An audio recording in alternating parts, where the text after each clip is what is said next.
அண்ணா வணக்கண்ணா. வணக்கம் வணக்கம் வணக்கம் சொல்லுங்க. இப்போ இடைத்தேர்தல் பிரச்சாரமெல்லாம் நேற்றோட முடிஞ்சுச்சு. ஆமாம்மா. அடுத்தது நாளைக்கு வாக்கு செலுத்துவாங்க. அப்படிங்கிற இந்த தேர்தல் முடிவுகள் எப்படிண்ணா இருக்கும் உங்களுடைய பார்வையில் சொல்லுங்க பார்க்கலாம். இந்த தேர்தல் முடிவு தமிழ்நாட்டு மக்களுக்கு ஒரு புதிய எழுச்சியை, அதாவது இது வரைக்கும் அரசியலிருந்து விலகி இருந்த தம்பிகள், விலகி இருந்த பெரியவங்க எல்லாரும் ஒரு புதிய ஜனநாயகத்தை படைச்சா பரவாயில்ல அப்படிங்கிற என்னுடைய ஆர்வம். அதை நோக்கி அந்த தேர்தல் பதிவு அமைஞ்சா பரவாயில்லன்னு நினைக்கிறேன். அடுத்த ஒரு கேள்வி சொல்லுங்க. இந்த நாம் தமிழர் கட்சியில் மாநில ஒருங்கிணைப்பாளராக இருந்த சேலத்தை சேர்ந்த ஜெகதீஷ் பாண்டியன் அவர்கள் வந்து ஆரம்ப காலகட்டத்திலேருந்து பயணிச்சிருக்கிறாரு. இப்போ திடீர்னு சமீபமாக ஒரு 2-3 நாளைக்கு முன்னாடி சீமான் ஒரு சங்கி பெரியார கீழ்த்தரமாக பேசுகிறாரு அப்படின்னு ஒரு அறிக்கையை போட்டு வெளியேறிட்டாரு. இதை நீங்கள் எப்படி பார்க்குறீங்க?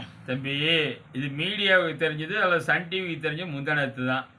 அண்ணன் கூட பயணிக்கிற எல்லா தம்பிக்கும் தெரியும். அந்த நாதேரி நாயை அண்ணன் வீட்டோட துரத்தி 6 மாதம் ஆச்சு.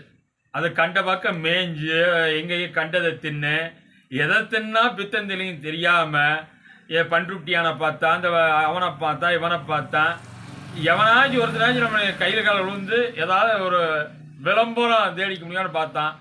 கடைசியில் வழக்கம் போல் தமிழ்நாட்டுக்கு குட்டிச்சவராக்கிற அந்த என்ன டிவிப்பா, அந்த என்ன டிவியை விளக்க டிவி ஒன்று இருக்குமே, சன் டிவி.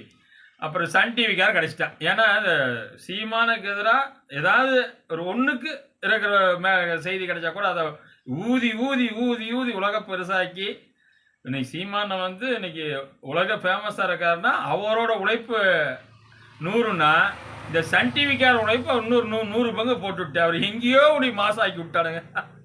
சொல்லுங்க தம்பி. அண்ணா, நீங்கள் சன் டிவி சொல்லும்போது இன்னொரு கேள்வி வருது. சொல்லுங்க. அதே சன் டிவியில தான் ஒரு செய்தி போட்டிருந்தாங்க. என்னப்பா அது? சாட்டை துரைமுருகன் மாநில ஒருங்கிணைப்பாளர் நாம் தமிழர் கட்சியிலிருந்து விலகினார் அப்படின்னு. இது அண்ணன் சாட்டை துரைமுருகனுக்கு ஒரு சாக்கான மாதிரி ஒரு செய்தி வந்திருக்கு. இவரே மேடையில் சொல்லிக்கிறாரு, என்கிட்ட பொறுப்பு கூட ஒழுங்காக போட மாட்டீங்களா, நான் கொள்கை பரப்பு செயலாளரா அப்படின்னு சொல்லிக்கிறாரு.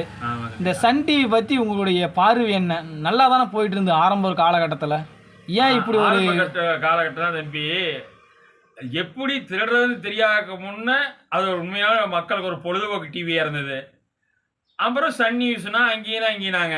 இப்போ என்ன ஆச்சுன்னா ஒரு வந்தேறி வடுக கும்பலோட கைப்பாவே மாறி ஒட்டுமொத்தமாக வளர்ந்து வரக்கூடிய தமிழ் தேசியத்தை அடித்து நொறுக்கிறதுக்கு அவங்க தான் அந்த ஆணிவேராக இருக்காங்க. இந்த தமிழ் மண்ணிலேயே முதல்ல அழிக்க வேண்டியதை இந்த யாரா சேமியா கும்பல் அடிக்கணுமே இல்லையா, இந்த சன் டிவி கும்பலை நொறுக்கினா போதும் பாதி மக்கள் தெளிவாயிடுவாங்க. சிறப்புங்கண்ணா. ஆனால் இன்னொரு கேள்வி. சொல்லு தம்பி. இப்போ அண்ணன் சீமானுக்கு ஆதரவாக நிறையா தமிழ் தேசிய கட்சிகள் இயக்கங்களாக வருது. இப்போ ஒன்றும் இல்லை, அண்ணன் ஏற்பட்டு மூர்த்தினால இப்போ முழு சப்போர்ட் கொடுக்குறாப்புல. அடுத்தடுத்து கூட்டத்திலாம் பங்கு பெறாரு, அவருடைய பங்களிப்பும் கொடுக்குறாப்புல. அடுத்தது எப்படி இன்னும் மற்ற தமிழ் தேசிய இயக்கங்களாக வருமா, இல்லை எதிர்ப்பு தெரிவிப்பாங்களா? அதாவது தம்பி, கடந்த ஒரு 100 ஆண்டுகளுக்கு மேலே எப்படியாவது இந்த மண்ணில் ஒரு தமிழ் தேசிய அரசியல் மலராதா அப்படின்னு உண்மையான இந்த மண்ணையும் மக்களையும் நம்பி நேசிக்கிற பிள்ளைங்க காத்துட்டு இருந்தாங்க. இதுவரைக்கும் வந்த பசங்களை என்ன பண்ணாங்க, திராவிட ஆரி கைக்குழுவில மாறி ஒரு ஜோல்னா பை போட்டு ஒரு 10 பேர் சேர்ந்து டீ சாப்பிட்டு போகிற மாதிரி ஆயிடுச்சு ஒழிய அதை அடுத்த கட்டத்தை கொண்டுட்டு போகிற நகர் பண்ணினதே அந்த சீமான் தான். தமிழ்